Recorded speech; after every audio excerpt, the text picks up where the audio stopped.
Hi hello నమస్తే welcome to okay TV and మంగళవారం అని అంటే మనందరికీ తెలుసు ప్రజావాణి అని ప్రజల్లో సమస్యలు ఏమైనా ఉంటే వాళ్ళు చెప్పుకోవాలని చెప్తారు.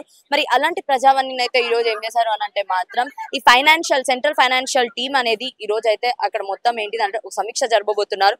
అందుకని చెప్పి ఈ ప్రజావాణిని అయితే మంజీరా గెస్ట్ హౌస్ దాని పక్కనే ఉన్న దాంట్లో అయితే షిఫ్ట్ చేయడం జరిగింది. ఇక్కడికైతే ప్రజలు వచ్చేసారు. స్టిల్ వాళ్ళ ప్రాబ్లమ్స్ ఏంటి అనేది అయితే తెలుసుకుందాం. నమస్కారం తాత, ఎక్కడి నుంచి వచ్చారండి మీరు? కర్కాల గ్రామము మహిబాద్ తొర్రూరు మండలము మహిబాద్ జిల్లా. నేను మా తాత తనలు సంపాదించిన భూమి ఉండే అయితే కేసీఆర్ నప్పుడు పట్టపాదు అన్ని ఇచ్చిండు, రైతు బంధు పడ్డాయి, అన్ని పడ్డాయి నాకు. అయితే తర్వాత కరోనా వచ్చేసరికి నేను హైదరాబాద్కి వచ్చి బతుకుతున్నా. ఆడ వాచ్మెన్ గా ఉండి బతుకు అంటే ఏం చేసిందంటే నా భూమిని ఎంఆర్ఓ సాబు డబ్బులు లంచం పెట్టి పక్క భూమి ఆమె వల్లపు ఐలయ్య వల్లపు వెంకన్న అనేటోళ్ళు లంచం పెట్టి నా పేరుని తీసి వాళ్ళ పేరుని ఎక్కించుకున్నాడు.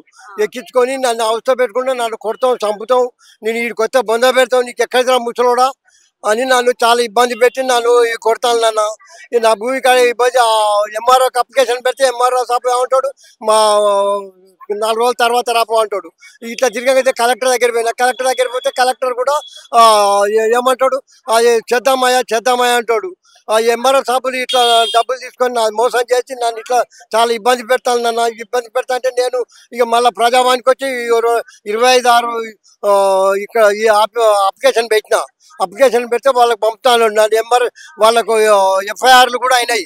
నన్ను కొడితే కూడా ఎఫ్ఐఆర్ చేయించి అవన్నీ చేసిండ్రు. వాళ్ళు కూడా చేసినాక కూడా నన్ను చంపుతాం, వాడి కొత్త పొంద పెడతా చంపుతా అంటారు. అంటే ఊరికి రానియట్లేదా? అయితే మీ వాళ్ళు లేరు, వాడి కొత్త కొడతాళ్ళు. మీ వాళ్ళు లేరా తాత? మరి మీ కొడుకులు గాని కూతురు గాని ఎవరు లేరా నీ సైడ్ మాట? వాళ్ళు ముసలోళ్ళు అయ్యిండు, వాళ్ళు మా అన్న నాకన్నా పెద్దోళ్ళు అందరు.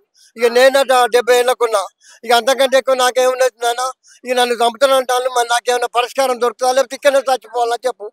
ఇక మరి అంత మించి పరిష్కారం ఏమున్నది, నాకు కొంచెం న్యాయం చేయాలి. అయితే ఇంతకు ముందు మీరు వచ్చారు కదా ఇక్కడికి, ప్రజావానికి వచ్చిండ్రు కదా, మరి ప్రజావానికి ఎప్పుడు వచ్చారని అంటే 6 నెలల్లో వచ్చిండ్రు.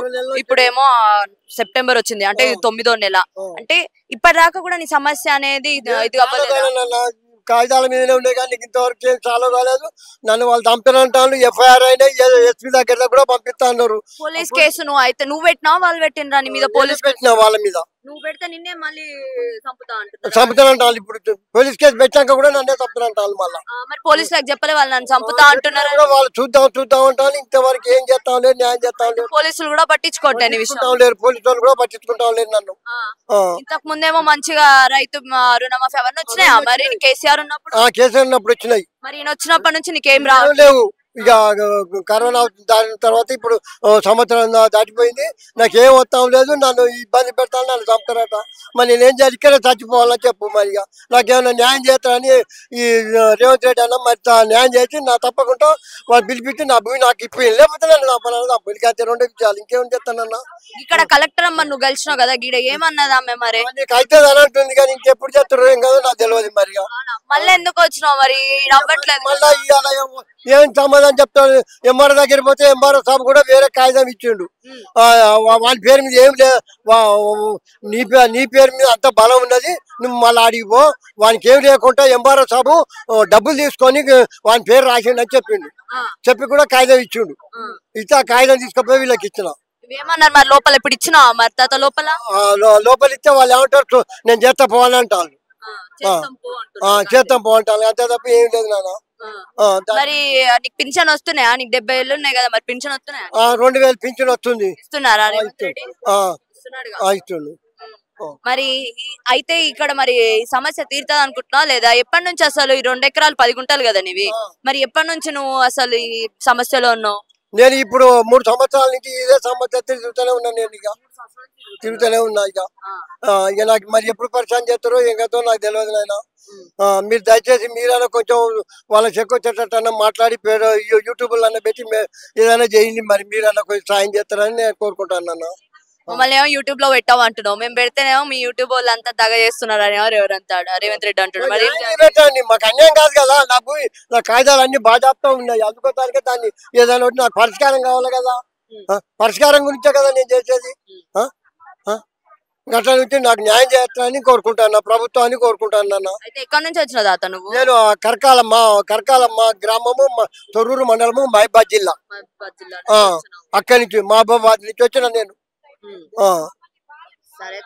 ఇప్పుడు చూసే ఉంటారు కదా, మళ్ళీ నీకేదో ఒకటి చెప్తారులే వాళ్ళే పిలిచి, సరేనా? సరేనా ఆయనకి పేపర్లు ఏం లేకుండా తహసీల్దార్ కూడా ఇచ్చిండమ్మా. అంటే ఏం పేపర్లు అంటున్నావు? డాక్యుమెంట్స్? డాక్యుమెంట్స్ ఏం లేకుండానే ఈయన పేరు తీసేసి కొమరల్లి పేరు తీసేసి వేరే మహిళ పేరు ఎక్కిచ్చారు. ఎక్కిచ్చేసి ఇంతవరకు మోసం జరుగుతుంది. 4 ఏళ్ల నుంచి ఆయనకి ఇంతవరకు కూడా న్యాయం జరగట్లేదు. ఏ న్యాయం జరగట్లేదు.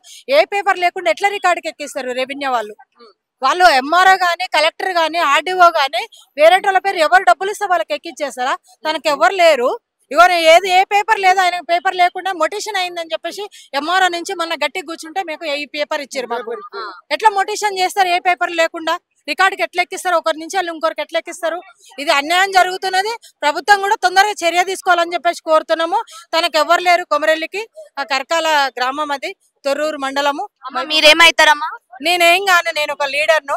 అయితే నన్ను మొన్న ఆశ్రయించి నా దగ్గరికి వచ్చారు. బిడ్డ నాకు ఎవరు లేరు బిడ్డ, నేను బతకడానికి కూడా కష్టం ఉందంట. మొన్న మేము రైస్ అవన్నీ నేనే ఇప్పించేసి ఈ పేపర్ చూపించడానికి మేము తీసుకొని వచ్చినాం. మన పోయి మీ అమ్మారా దగ్గర కూర్చుంటే ఎట్లా మోటివేషన్ అయింది, కొమరెల్లి నుంచి ఐలయ్యకి ఎట్లా మోటివేషన్ అయింది, మాకు అది యాక్టివ్ కింద ఇయ్యాలని చెప్పేసి అంటే అప్పుడు ఈ పేపర్ ఇచ్చిర్రు. మేము అప్లికేషన్ పెడితే ఈ పేపర్ ఇచ్చిర్రు.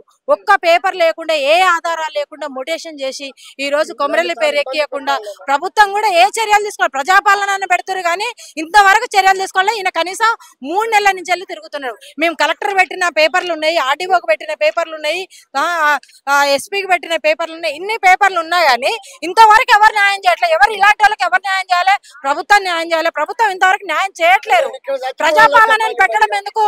మన చేస్తానని చెప్పేసి అంటే మేమే పోయి కాపాడి, ఎందుకే పెద్ద మనిషి అట్లా చేస్తున్నావు, ఏం కాదని చెప్పేసి మేము గట్టిగా నిలబడి కారు వేసుకొని తీసుకొని పోయినాం. సంపతనని ఇలా భయపెట్టిస్తుండు. భూమి కాడికి వస్తే సంపతనని ఇంతవరకు అరెస్ట్ చేయట్లేదు. 2 సార్లు కేసు ఎఫ్ఐఆర్ అయింది ఐలే మీద. ఇంతవరకు కూడా ఆయన అరెస్ట్ లాంటి వాళ్ళ మీద ఎందుకు ఇప్పటిదాకా యాక్షన్ తీసుకోలేదు పోలీసు వాళ్ళు? మీరేమనుకుంటున్నారు? మేము పోలీసు వాళ్ళకు 2వ సారి కూడా కంప్లైంట్ ఇచ్చినాము. ఆయన బెదిరించి సంపదనని పెట్టి బెదిరించిన రికార్డు కూడా మా దగ్గర ఉన్నాయి, తన దగ్గర ఉన్నాయి, మాకు చూపించిండు. చూస్తేనే మేము మన మండలానికి పోయినాం, ఎస్పీ కాడికి కూడా పోయి లెటర్ పెట్టినా. ఇంతవరకు స్పందిస్తలే. ప్రజాపాలన అంటారు, వస్తారు, కాగితాలు పెడుతురు, వస్తారు, చూస్తారు, పోతారు, అంతే తప్ప కానీ ఎక్కడ మాత్రం న్యాయం జరిగినట్టు మాత్రం కనబడతలేదు. ప్రభుత్వం చర్య తీసుకోకపోతే మాత్రం ఆ పెద్ద ఆయన మాత్రం చస్తానని చెప్పేసి అంటుండు. ఎన్నిసార్లు తిరుగుతాడు ఆయన? ఆయన కాళ్ళు బాగలేక 73 సంవత్సరాలు ఆయనకు. ఇంతవరకు చర్య తీసుకుంటున్నారు. ప్రభుత్వం వెంటనే చర్య తీసుకోవాలి. ఆయన చేస్తే మాత్రం రాష్ట్ర వ్యాప్తంగా మేమైతే ఉద్యమం చేస్తాం. నేను కమ్యూనిస్ట్ నాయకురాలుగా చెప్తా ఉన్నాము. మరి మీడియా ముందట కూడా ఎందుకు చెప్తున్నామంటే, నేను కూడా గతంలో 2 సార్లు ఈయన గురించి వచ్చిన, నేను మీడియా ముందు కూడా మాట్లాడినాం. అయినా కూడా ఇంతవరకు స్పందించకపోవడము లేదేం లేదు. మరి రేవంత్ రెడ్డి గారు అందరికి న్యాయం చేస్తాం, ప్రజాపాలన బట్టి ఈ జనాలను ఇట్లా పిలిపించేసి ఎవరికి న్యాయం చేసేది చెప్పండి? తనే ఇప్పుడు 3-4 ఏళ్ళ నుంచే తిరుగుతుంది. ఇంతవరకు న్యాయం లేదు. ఏ పేపర్లు లేకుండా మొటిషన్ అయింది. అంటే అసలు ప్రజాపాలన అనిపించట్లేదు అమ్మ ఏ పార్టీకి కూడా? అనిపిస్తుంది. ఎక్కడ కనిపిస్తుంది? మొటిషన్ చేసిరంటే, ఒక పేపర్ లేకుండా మొటిషన్ చేసిరంటే ఇంతవరకు అరెస్ట్ వారెంట్ ఇవ్వట్లేదు. ప్రభుత్వం ఏం చేస్తుంది అసలు? వాళ్ళు లంచాలు తీసుకొని చేస్తారు. మరి వాళ్ళపైన కూడా చర్య తీసుకోవాలి కదా. ఇప్పుడు హైడ్రా అని చెప్పేసి పెట్టారు, చెరువులు కబ్జా చేస్తే కూలగొడుతున్నాం అని చెప్పేసి అంటారు. దానికి బానే ఉన్నది. ఎవరైతే మోసం చేసి కడుతున్నారో బానే ఉంది. మరి ఇట్లాంటి వాళ్ళకి ఎవరికి న్యాయం చేయాలి? వీళ్ళకి ఎవరికి న్యాయం చేయాలి? మేము మాత్రం ఎందుకని తిరుగుతాము? ఇంతవరకు న్యాయం కావట్లేదు. మేము పోయి అడిగితే మొటిషన్ అయింది, తీసేసే ఛాన్స్ లేదు మాకు అని చెప్పేసి అంటారు. మరి ప్రభుత్వం ఏం చేస్తుంది? ఎందుకు తీయడానికి ఛాన్స్ లేదు? ఆయన 2 కోట్ల కేపించుకున్నాడు. డబ్బులు ఎక్కడి నుంచి చేస్తాడు? తినడానికి తిండి లేదు. మనం బియ్యము, పప్పు, ఉప్పు అన్ని మేమే ఇప్పించినాం. ఎవరు సాయం చేస్తారు? ప్రభుత్వం సాయం చెప్తే ఎవరు సాయం చేస్తారు? ఓట్లేసి గెలిపించింది ఎందుకని? న్యాయం చేస్తారు. మాకు కూడా న్యాయం జరుగుతుంది. ఈ ప్రభుత్వం, కాంగ్రెస్ ప్రభుత్వం, మా పేద ప్రజలకు మాకు అండగా నిలబడుతుందనే కదా వాళ్ళు చేసింది. ఏది ఇంతవరకు యాక్షన్ తీసుకోమని చెప్పండి. ఈ రోజు ఒక్క పేపర్ లేకుండా మొటిషన్ అయింది. ఎట్లా మొటిషన్ అయింది? కొమరల్లి పేరు ఎక్కి అని చెప్పేసి ప్రభుత్వాన్ని డిమాండ్ చేస్తున్నాం. రేవంత్ రెడ్డి గారు ఇమ్మీడియట్ గా వస్తేనేమో కానీ ఒక ప్రాణం మాత్రం పోయే ఛాన్స్ ఉన్నది. మేము చాలా సార్లు కాపాడినాం. ఇప్పుడు మేము కాపాడడానికి కూడా మేము కూడా ముందుకు రాలేకపోతున్నాం. ఏం చేయం? మేము కూడా ఎన్నిసార్లు తిరుగుతాం? మహబూబాబాద్ తిరగాలమ్మా. మహబూబాబాద్ తిరగాలంటే తను పోతే సంపదనని ఎఫ్ఐఆర్లు అయినాయి. అయినా ఇంతవరకు యాక్షన్ తీసుకొని రిమాండ్ చేయట్లేరు. ఏం ప్రభుత్వం ఏం చేస్తుంది? అటు పోలీస్ శాఖ గానీ, ఇటు రెవెన్యూ శాఖ గానీ అనుకుంటున్నారమ్మా? ఎందుకంటే హోంశాఖ ఆయన చేతిలోనే ఉంది, రేవంత్ రెడ్డి గారి చేతిలో, ఆయననే సీఎం. మరి ఇప్పటిదాకా ఇలాంటి ఒక పోలీస్ లో కూడా భద్రత ఇవ్వలేకపోతున్నారు అంటే మరి ఎటు పోతున్నట్టు మనది? ఆయన చనిపోతా మాకేందులే, మేమైతే పదవిలో కూర్చున్నాము, మేమైతే సీఎం గా మేము అయినాము, మాకేందులే, ఎవరు చనిపోతాం మాకేందులే, మేము ప్రజలకు కూడా ప్రజాపాలన పెట్టినామని చెప్పేసి అంటారు తప్ప ఎవరికి చేసింది అయితే న్యాయం అయితే కనబడతలే. తనకి ఎవ్వరు లేరు, ఒక్క ఒంటరిగా ఇన్ని రోజుల నుంచి తిరుగుతున్నాడు. బుక్కడు బోధీయకుండా నీళ్ళు లేకుండా 73 సంవత్సరాల ఈ వయసులో తిరగడం అనేది, తన భూమిని కూడా తన లేకపోతే ఎట్లా? తాత తండ్రి నుంచి అన్నదమ్ములు పంచుకున్న భాగాలు అవి అన్నీ ఉన్నాయి. పాస్బుక్ వచ్చింది, రైతు బంధు పడ్డది 4 సార్లు, ఆయన పేరు ఈయన పేరు తీసేసి నా పేరు మీద ఉందమ్మా. 80 నుంచి 80 నుంచి నా పేరు మీద ఉంది. 2022 దాకా కూడా దాన్ని రాగానే పోయింది. వచ్చింది. కేసీఆర్ ఏం తేడా లేదు. ధరణి పెట్టింది ఆ కేసీఆర్. ఆ ధరణి తోటి ఎంత మంది రైతులు దగా పడరు అనేది రేవంత్ రెడ్డి తెలుసు. రేవంత్ రెడ్డి కేసీఆర్ ఇద్దరు అన్నదమ్ములే. హెలికాప్టర్ గిఫ్ట్ ఇచ్చిండు రేవంత్ రెడ్డికి, కేసీఆర్ హెలికాప్టర్ గిఫ్ట్ ఇచ్చిండు. అంతా జనాలను ముంచుడే వీళ్ళు, దంచుడు దించుడే ఉంటది. కేసీఆర్ నిజంగా దంచి దించినామో రేవంత్ రెడ్డిని దంచి దించేదాకా కూడా మనకు న్యాయం జరగదు. ప్రజా దర్బార్కి వచ్చి రిసీవ్డ్ కాపీ ఇవ్వమంటే దాడులు చేస్తారు, హత్యా ప్రయత్నం. అవును, సిబ్బంది అధికారులు. ఇదివరకు ఎన్నిసార్లు వచ్చినా, ఇప్పుడు ప్రజా దర్బార్ పెట్టినప్పుడు ఫస్ట్ రేవంత్ రెడ్డిని కలిసాము. కలిసి నీకు న్యాయం చేస్తాను, ఇంతవరకు అన్యాయమే చేస్తుండు, న్యాయం చేస్తలేడు. భూమి సమస్యలే ఉన్నాయి, మా అన్ని భూమి సమస్యలే ఉన్నాయి. మేము భువనగిరి, మాది భువనగిరి మండలం బాలంపల్లి గ్రామం. తమ్ముడు ఎకరం భూమి ₹1 అమ్ముకుండు. ఏ ముండగొడకం దగ్గర పోయినా ఎవరు పట్టించుకునే పరిస్థితి లేదు. జీవితం మొత్తం తిరగవలసి వస్తుంది. ఇప్పుడు పాండవులు కౌరవుల మధ్య యుద్ధం ఎట్లా ఉందో ఇది కూడా అట్నే ఉంది. ఈ తెలంగాణ విముక్తి ప్రాంతం ఎప్పుడైతుందో, కాంగ్రెస్ వాళ్ళే కల్లోలతో ప్రాంతం ప్రకటించారు. ఈ మావోయిస్టులు ఏమో విముక్తి ప్రాంతం అంటారు. మావోయిస్టులు ఎక్కడ ఉన్నారు, ఎవరికి న్యాయం చేస్తారు? అంతా అన్ని అడుగడుగున అన్యాయమే జరుగుతుంది. కాబట్టి మావోయిస్టుల మీదనే ప్రజలకు నమ్మకం ఉంది. మావోయిస్టులకు మానవత్వం ఉంటే ప్రజలకు న్యాయం చేయాలి. సంక్షేమంలో ప్రజా సంక్షేమ పథకాలు ఉన్నాయి, ఏ పథకం ప్రజలకు అంతలేదు. అంటే మీకు కూడా ఏం అందట్లేదా మరి? 200 యూనిట్లు గానీ, రైతు బంధు గానీ, లేకపోతే 500కే సిలిండర్ అని అన్నారు, మరి ఇలాంటివి ఏవి అందట్లేదా మీకు? అన్ని ఏడిపిస్తున్నారు జనాలను. ఇక్కడ పిచ్చి కుక్కలను తిప్పినట్టు తిప్పుతారు ఇక్కడికి. ఏ ఒక్కటి లేదన్నాడు. ఇప్పుడు ఏదో 500 ఎకరాలకు రైతు బంధు ఇచ్చిండు కేసీఆర్. నా 5 ఎకరాలు ఆపిండు, సాక్ష్యాలు ఉన్నాయి నా దగ్గర. రేవంత్ రెడ్డి ఏం ఇస్తారు? రేవంత్ రెడ్డి తోటి కాదు, కేసీఆర్ తోటి కాదు. ఆత్మహత్యలు చేసుకోవడం తప్ప ఇంకో మార్గమే లేదు. ఆత్మహత్యలు ఏకైక మార్గం అని మావోయిస్టులనే అడుగుతాం. ఈ మావోయిస్టు పార్టీ కరెక్ట్ ఉంటే ఈ అన్యాయం జరగకపోవు.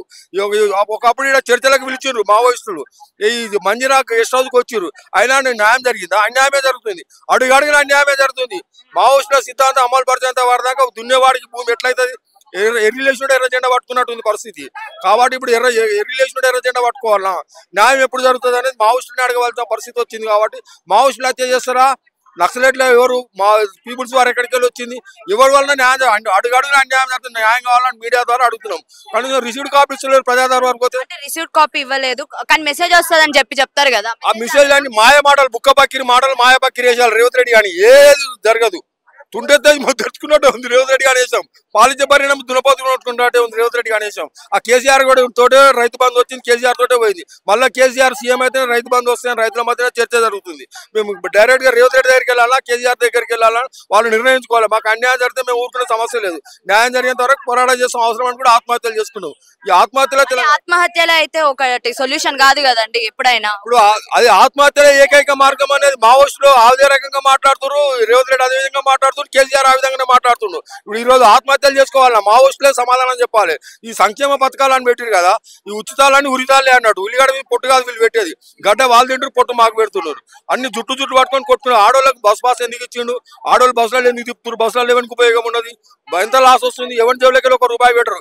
రేవంత్ రెడ్డి గారి ఇంట్లోకి ₹1 పెట్టరు, కేసీఆర్ ఇంట్లోకి ₹1 పెట్టరు. ఇప్పుడు కవిత జైలుకి వచ్చింది, ఆమెకి 1,00,000 కోట్లు పెట్టి కేసీఆర్ ఇల్లు కట్టించిండు. మరి మాకు ఇందిరమ్మ ఇల్లు లేదు, 2 పడకల గది లేదు, డబుల్ బెడ్రూమ్ లేదు.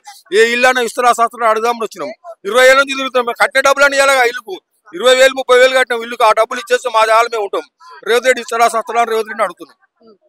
ఆయన ఇవ్వకపోతే మరి ఏం చేస్తాం? మరి డబ్బులు ఇవ్వకపోతే ఆత్మహత్య చేసుకుంటారు. కోట్ల ఇప్పుడు భూమి అమ్ముకుంటే ₹1,00,000 వస్తాయి. ఒకప్పుడు భూముల రేట్లు పెరగలేదు. ఇప్పుడు బంగారం దొరుకుతుంది, భూమి దొరకదు. జనం పెరుగుతుంది కానీ భూమి పెరుగుతుందా? ఈ భూముల సమస్యలు పరిష్కారం చేసి మావోయిస్టులు ఎప్పటి నుంచి చేస్తారు? వాళ్ళ జీవితాలు మొత్తం త్యాగం చేస్తారు. వాళ్ళ త్యాగానికి గుర్తింపు లేదు, గౌరవం లేదు. కాబట్టి ఈ సమాజంలో మావోయిస్టులకు గుర్తింపు గౌరవం వచ్చిన రోజే ఈ సమస్యలు పరిష్కారం అయితే అని మావోయిజమే ఏకైక మార్గం అని మీడియా సందర్భంగా తెలియపరుస్తున్నా.